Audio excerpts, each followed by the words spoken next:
Las 2 de la tarde en punto, bienvenidas, bienvenidos al corte informativo del canal del Poder Judicial de la Federación. Soy Citlali Pérez y con el apoyo de este equipo de producción le presentaré las noticias más destacadas de este viernes 12 de enero de 2024. Antes de comenzar le informo que esta transmisión se realiza de manera simultánea en lengua de señas mexicana con la colaboración de Nidia Díaz. Ahora sí, comenzamos.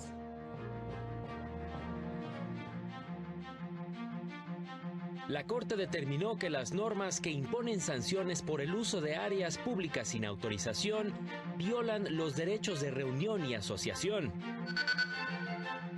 La Secretaría Técnica para el Combate de la Tortura de la Defensoría Pública Federal sí está legitimada para interponer el amparo ante la falta de diligencia para investigar este delito. Quienes acrediten ser cónyuges de un trabajador fallecido de Pemex tienen derecho a las prestaciones contempladas en el contrato colectivo, determinó la segunda sala. La Suprema Corte publicó la sentencia del Pleno en la acción de inconstitucionalidad 89/2021, en la que invalidó diversas disposiciones de la Ley de Justicia Cívica del Estado de Guanajuato, entre ellas el artículo 66, fracción tercera, que establecía como infracción usar las áreas y vías públicas sin autorización, pues argumentó que violaba los derechos fundamentales de libertad de expresión, reunión y asociación, pues pedir autorización para el uso de espacio público era una exigencia que constituía censura previa de los mensajes. También invalidó la fracción quinta de los artículos 8, 11, 13, 16 y 17, que establecían como requisito para ser juez de justicia cívica, facilitador de juzgado cívico, secretario, defensor de oficio y médico de juzgado cívico, no haber sido suspendido o inhabilitado para desempeñar un cargo público. Disposiciones que consideró contrarias a la Constitución al impedir el acceso a cargos públicos en condiciones de igualdad. Al resolver una contradicción de criterios, la primera sala de la Corte determinó que la Secretaría Técnica para el Combate a la Tortura de la Defensoría Pública Federal sí tiene interés legítimo para acudir al juicio de amparo para reclamar la falta de diligencia en la investigación de posibles actos de tortura en contra de personas privadas de la libertad que representa en un proceso. Ello porque se encuentra en una situación especial frente al derecho de defensa adecuada, pues el marco que la regula le reconoce facultades para realizar actos encaminados a impulsar las investigaciones y lograr la eventual sanción y reparación de posibles actos de tortura cometidos en perjuicio de personas representadas por la Defensoría.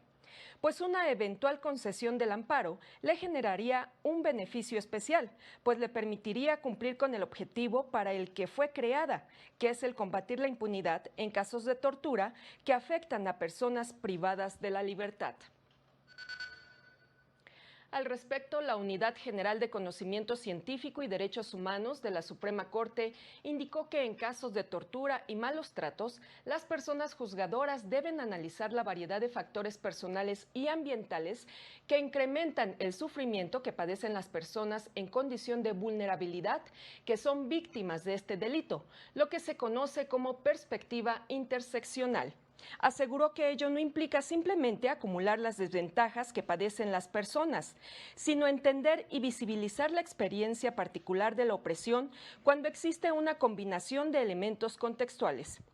Ejemplo de lo anterior son las resoluciones de la Corte Interamericana de Derechos Humanos en los casos Rosendo Cantú y Fernández Ortega, en los que se hizo notar los factores de vulnerabilidad que afectaron de manera diferenciada a las víctimas, como son que pertenecían a una comunidad indígena, la violencia institucional castrense en su lugar de origen y su condición de mujeres. La segunda sala de la Corte estableció que la cláusula 132 del contrato colectivo entre Pemex y el sindicato para el bienio 2013-2015, al prever que el pago de las prestaciones, el trabajador debe consignar como beneficiarios, entre otros al cónyuge da lugar a que dos personas que acreditan contar con esa calidad puedan ser declaradas beneficiarias. Esto aun cuando alguna de ellas no haya sido designada previamente con ese carácter, ya que esto resulta acorde con el derecho de protección a la familia. La sala explicó que dicha cláusula que establece que el trabajador de planta deberá designar al cónyuge y a los hijos que económicamente dependan de él para que reciban por lo menos el 50% de las prestaciones ahí señaladas cuando ocurra su muerte es acorde con el derecho de protección a la familia regulado en el artículo 4 constitucional y en diversos instrumentos internacionales. Por ello, bajo un análisis con perspectiva de género, dicha protección no solo debe corresponder a la cónyuge, sino que aparece como beneficiaria, sino también a aquella otra persona que acredite la calidad de cónyuge sin que esto implique un doble pago para Pemex, ya que en estos casos las prestaciones a que tienen derecho se dividirán en partes proporcionales. La Suprema Corte de Justicia, a través del Centro de Estudios Constitucionales, ha creado los cuadernos de jurisprudencia que recopilan los criterios emitidos por el Tribunal Constitucional en diversas materias. Materiales cuya difusión resulta esencial para que sirvan de herramientas a los abogados en los litigios que participan, pues se trata de criterios obligatorios del máximo tribunal que podrían facilitar el trabajo de los abogados e impartidores de justicia, afirmó la directora del Centro de Estudios Constitucionales, Alejandra Martínez Verástegui. Reconoció que las elevadas cargas de trabajo del máximo tribunal propician que genere una cantidad importante de criterios que en muchos casos son desconocidos por abogados y jueces locales. Si tuviéramos una corte como la mayoría de los tribunales constitucionales del mundo, pues tendríamos una corte que fallaría menos de 100 casos al año. Y creo que para ustedes, abogadas y abogados, pues sería muchísimo más fácil dar seguimiento a lo que hace la corte, a la cuestión que tenemos ahora, que es una corte que en 2019 resolvió más de 7,000 asuntos. Los cuadernos de jurisprudencia se han dividido en 5 series que son Derecho y Familia, Derechos Humanos, Temas Selectos de Derecho, Justicia Penal y Acceso a la Justicia. El Consejo de la Judicatura Federal publicó la primera entrega del año del boletín La Judicatura Hoy, en la que destaca los más de 8,000 asuntos que recibieron las comisiones y el Pleno del Consejo durante el primer año de la presidencia de la ministra Norma Lucía Piña Hernández. Además, podrá conocer sobre los desafíos de la justicia federal en 2024, con la reflexión de personas juzgadoras en pro del fortalecimiento y la legitimidad del Poder Judicial.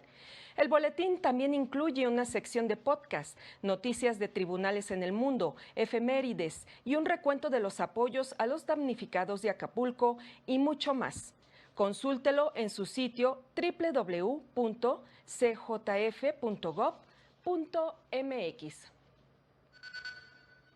En más temas, el Pleno Regional en materia administrativa de la región Centro-Norte con residencia en la Ciudad de México determinó que la presentación extemporánea y espontánea de la declaración de situación patrimonial y de interés por parte de un servidor público propicia que la autoridad se abstenga de sancionarla.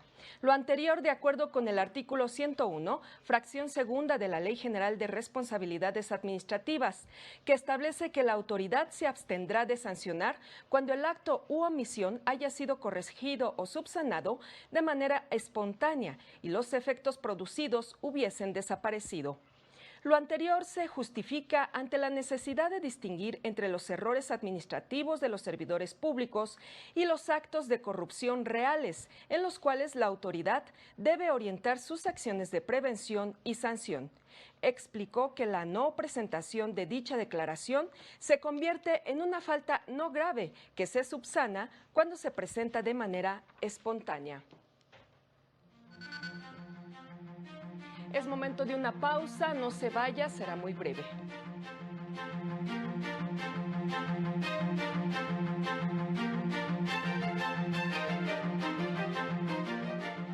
Al regresar, la Sala Regional Monterrey confirma lineamientos que regulan la reelección en Tamaulipas.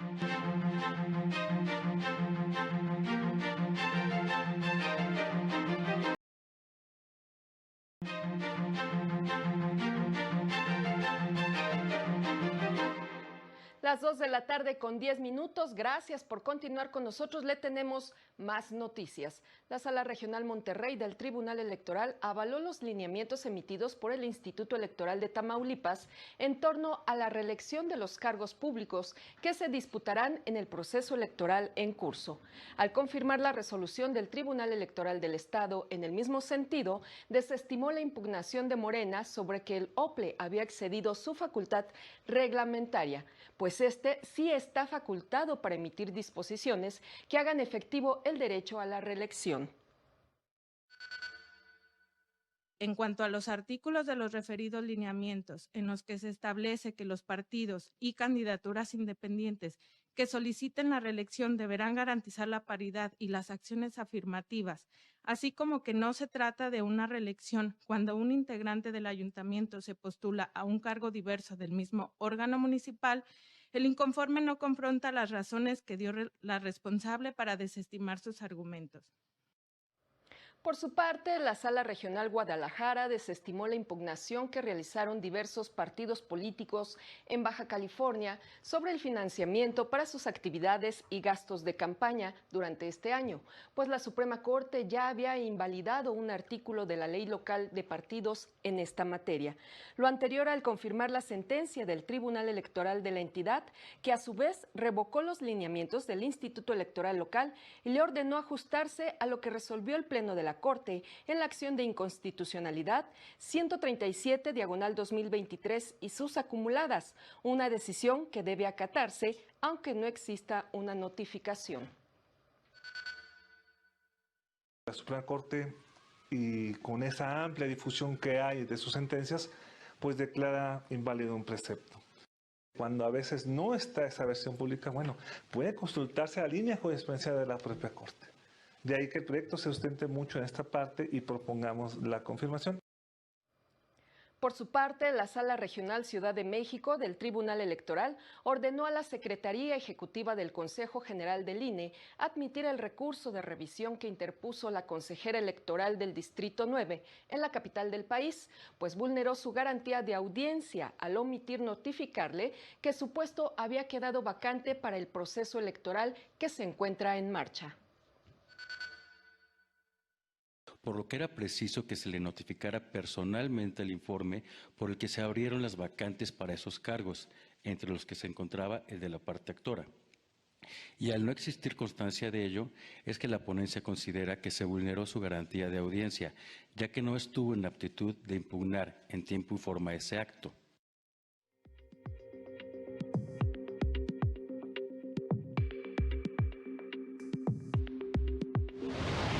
El Poder Judicial de Baja California puso en marcha un seminario de capacitación al personal jurisdiccional de todo el estado sobre la implementación del nuevo Código Nacional de Procedimientos Civiles y Familiares para ofrecer una impartición de justicia más eficiente. Con el propósito de impulsar la carrera judicial del personal del Poder Judicial de Tamaulipas, se abrió la convocatoria para la selección de jueces de primera instancia, jueces menores, secretarios en materia laboral y jefes de unidad de salas. Los plenos de las salas penal y especializada en Administración de Justicia para Adolescentes y Civil Familiar del Tribunal Superior de Justicia de Tlaxcala designaron a quienes presidirán dichos órganos colegiados para el periodo 2024-2025. El Poder Judicial de Veracruz sostuvo reuniones con el Instituto Veracruzano de las Mujeres a fin de actualizar el Banco Nacional de Datos e Información sobre casos de violencia contra las mujeres, lo que permitirá dar continuidad a la captura de datos estadísticos sobre sentencias con perspectiva de género y órdenes de protección. Para el canal del Poder Judicial de la Federación, Jesús Daza. Y 2024 será un año decisivo para el continente americano, con las elecciones en varios países como México, Estados Unidos, Venezuela y Perú, en medio de una crisis de bajo crecimiento económico, inseguridad, migración y malestar con la democracia, debido al ascenso de varios líderes populistas. Así lo expresó el politólogo Sebastián Godínez Rivera en el blog Axis del Tribunal Electoral. en el que subrayó que, de acuerdo con informes internacionales, hay un retroceso en los países democráticos y plurales, e incluso diversas poblaciones están dispuestas a ceder sus libertades a cambio de contar con un gobierno fuerte que solucione sus problemas. Destacó el caso de México y la región centroamericana, que se enfrenta a una oleada de protestas sociales, al alza de la violencia, el autoritarismo y la debilidad de los contrapesos al poder. Y a partir de este año, la Corte Interamericana de Derechos Humanos brindará servicio de acompañamiento psicológico a presuntas víctimas de violaciones a derechos humanos y a personas que se encuentren en situación de vulnerabilidad que deban declarar la manera presencial ante el tribunal. Para tal efecto, estableció un reglamento que tiene por objetivo regular el acceso y funcionamiento de este nuevo servicio. Las personas que brinden el servicio de acompañamiento psicológico serán profesionales que estén debidamente acreditados ante la Corte Interamericana y el Colegio de Profesionales de Psicología de Costa Rica. Este servicio se prestará de manera previa, durante y después de la declaración y tiene como propósito garantizar su integridad física, emocional y psicológica, de manera de que puedan ofrecer su testimonio en las mejores condiciones posibles. Así concluimos esta emisión. Soy Citlali Pérez. Lo invito a mantenerse en la señal del canal del Poder Judicial de la Federación y a seguir a las 19:30 horas nuestro avance informativo y a las 8:30 de la noche el noticiero nocturno.